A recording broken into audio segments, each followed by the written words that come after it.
Hi hello welcome to Vaishu trending updates. ఈ రోజు మీ ముందుకి ఒక వైరల్ టాపిక్ తో వచ్చేసానండి. అదేనండి, తిరుపతిలో లడ్డూ విషయంలో నెయ్యిలో కల్తీ జరిగిందనే ప్రచారం జరుగుతుంది. అది ఎంతవరకు నిజం, ఎంతవరకు అబద్ధం, ఏమి జరిగింది అనే విషయాన్ని ఇప్పుడు విశ్లేషించబోతున్నాను. ముందుగా నా ఛానల్ ని చూసే ముందు లైక్ చేయండి, షేర్ చేయండి, సబ్స్క్రైబ్ చేయండి.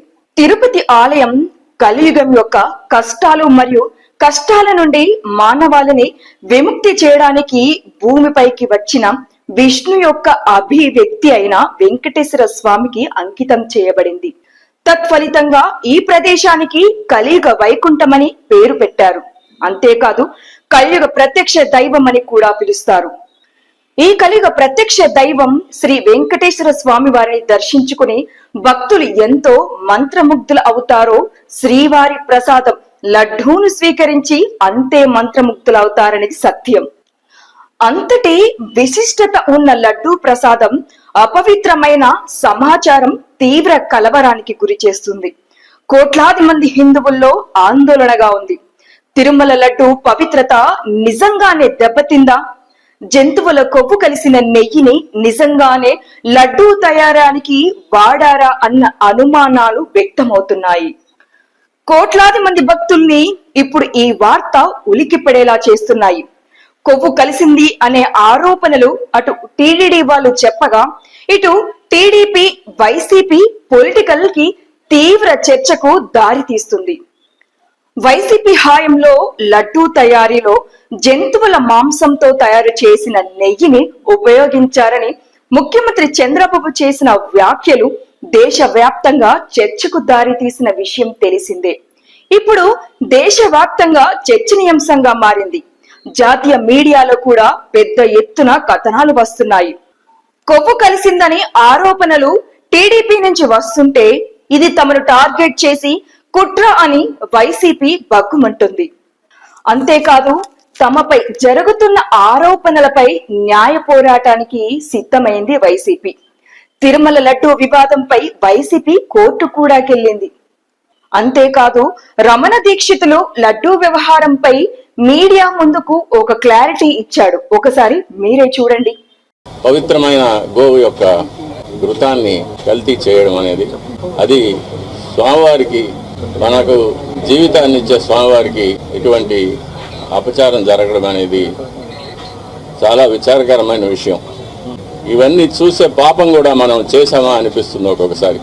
దీన్ని ఎన్నోసార్లు అప్పటి ఈఓ గారికి, చైర్మన్ గారికి దృష్టికి తీసుకెళ్ళి, ఇలా ప్రసాదాల నాణ్యత సరిగ్గా లేదు, ముందులాగా లేదు, ప్రసాదాల పరిమాణాలు స్వామివారికి సరిగ్గా నివేదన కావడం లేదు, సరైన ఆగమ ఉక్తమైన కాలాల్లో స్వామివారికి నైవేద్యాలు జరగడం లేదని ఎన్నోసార్లు దృష్టికి తీసుకెళ్ళాము. కానీ లాభం లేకపోయింది. దీనికి మరొక కారణం నాది ఒంటరి పోరాటం అయిపోయింది. ఇది ఈ 5 ఏళ్ళు నిరభ్యంతరంగా ఈ మహాపాపం జరిగిపోయింది. మొదటగా ఏ రాజకీయ పార్టీకి ఫేవరబుల్ గా ఈ వీడియో నేను చేయడం లేదు. కలియుగ దైవమైన వెంకటేశ్వర స్వామి భక్తురాలుగా ఈ వీడియోను ఇప్పుడు నేను చేస్తున్నాను. రోజుకు సుమారు 2 లక్షల మంది భక్తులు ప్రపంచం నలుమూలల నుండి తిరుమలకు ఎంతో భక్తి శ్రద్ధలతో వస్తారు. దేనిలోనైనా కల్మషం ఉండొచ్చు, కానీ దేవుని భక్తి పట్ల ఎవ్వరికి 1% కూడా కల్మషం అనేది ఉండదు. స్వచ్ఛమైన హృదయంతో వస్తారు. కొన్ని గంటల తరబడి క్యూ లైన్లలో నిలబడి దేవుడిని తలుచుకుంటూ 5 సెకండ్ల దర్శనం కోసం నిలబడతారు. గోవింద గోవింద అనే నామస్మరణంతో నలుమూలల నుండి భక్తులు దేవుడిని చూడడానికి తిరుమలకు వస్తారు. ఎన్ని ప్రసాదాలున్నా శ్రీవారి భక్తులకు తిరుపతి లడ్డు అనేది స్పెషల్. ఆ లడ్డూని ఎంతో ఇష్టంగా తింటారు. శ్రీవారి పాదాలకు తాకించిన లడ్డూను ఎంతో భక్తి శ్రద్ధలతో అందరికీ పంచుతారు కూడా. Centre for analysis and learning life stock and food ఒక రిపోర్ట్ ఇచ్చింది ఈ విషయంలో. జూలై 16న తిరుపతి లడ్డూలో వాడే నెయ్యిలో fish oil and beef oil అంటే యానిమల్ ఫ్యాట్ నుంచి తీసిన వాటితో లడ్డూను తయారు చేస్తున్నట్లుగా ఇచ్చిన రిపోర్ట్ లో వెల్లడించారు. ఒక రోజుకి 3 లక్షల లడ్డూలు విక్రయించబడతాయి. అలాంటి లడ్డూలలో ఫిష్ ఆయిల్ ఏంటి, బీఫ్ ఆయిల్ ఏంటి, ఫిగ్ ఆయిల్ ఏమిటి?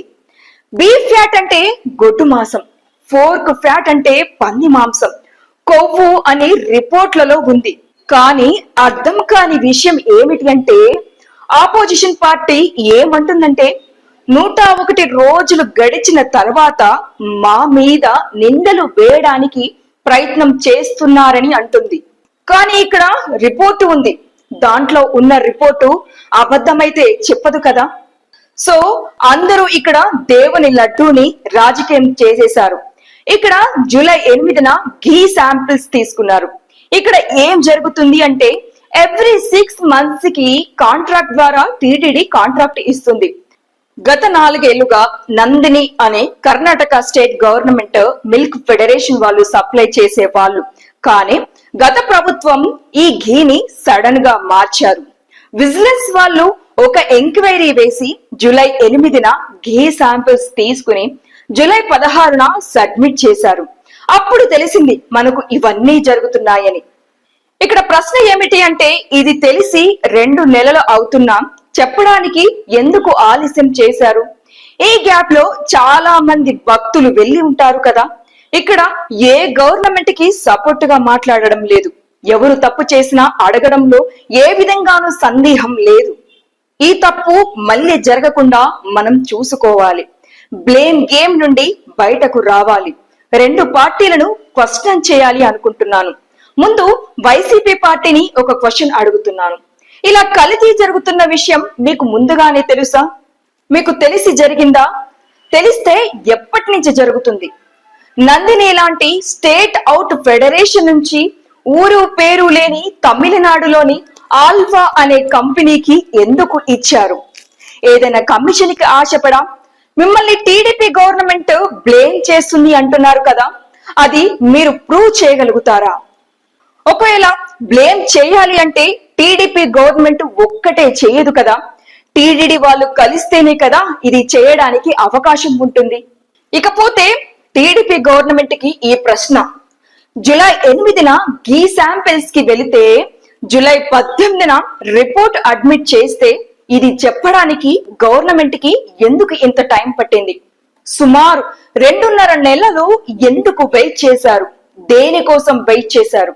చంద్రబాబు గారు ఈ స్టేట్మెంట్ ఇచ్చే ముందు టీడీడీ ఈఓ గారు ఈ స్టేట్మెంట్ ఇచ్చారు. ఈ ఇష్యూ మీద ఇప్పటికీ ఏ యాక్షన్ తీసుకున్నారు? దీనిని ఎలా సాల్వ్ చేద్దాం అనుకుంటున్నారు? ఎందుకు అంటే జరిగిన దాని గురించి ఆలోచించడం ఒకటి, ఇక ముందు ఇలాంటివి జరగకుండా చూసుకోవడం ఇంకొకటి. ఇలా జరగకుండా చూడాలి అంటే ఏం చేయాలి?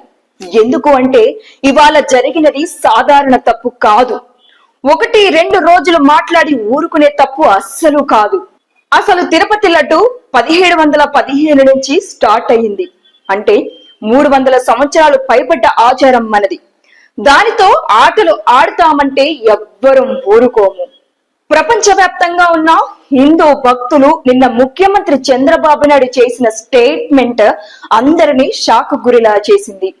ప్రపంచంలోనే అతిపెద్ద హిందూ దేవాలయం, ప్రపంచంలోనే ఆదాయపరంగా చూస్తే 2వ అతిపెద్ద ధార్మిక సంస్థ టీటీడీ. కోట్లాది మంది భక్తులు కలియుగం దైవమైన శ్రీవారి ప్రసాదాన్ని అత్యంత పవిత్రంగా భావిస్తారు. అలాంటి లడ్డూలు స్వచ్ఛమైన ఆవు నెయ్యికి బదులు యానిమల్ ఫ్యాట్ మరియు ఫిష్ ఆయిల్ లాంటివి వాడారని చెప్పారు చంద్రబాబు నాయుడు గారు.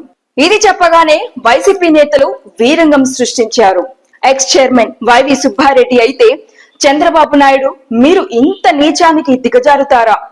ప్రజల మనోభావాలతో ఆడుకుంటారా? ప్రమాణానికి సిద్ధం, మీరు సిద్ధమా అన్నారు. కోట్లాది మంది మనోభావాలకు సంబంధించి వారి సెంటిమెంట్ కు సంబంధించింది.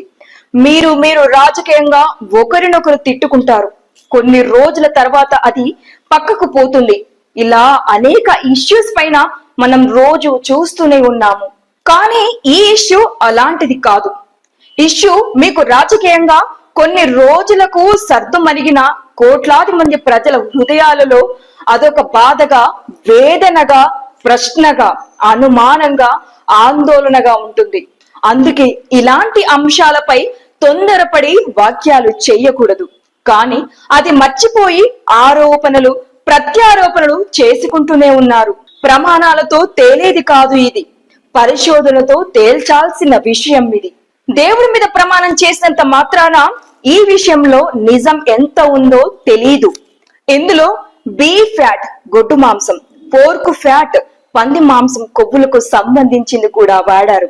ఇంతకన్నా మనసుని బాధ పెట్టే విషయం మరొకటి ఉండదు. అందుకే ఈ విమర్శల పైన రాజకీయ ఆరోపణలు కాదు, అధికారికంగా పరిశోధన, విచారణ, తీవ్రమైన చర్యలు, ఎలాంటి అనుమానాలకి ఆస్కారం లేకుండా విచారణ జరగాలి. అప్పుడే దీనిపైన ఉన్న అనుమానాలు ప్రజలకు పోయే అవకాశం ఉంటుంది.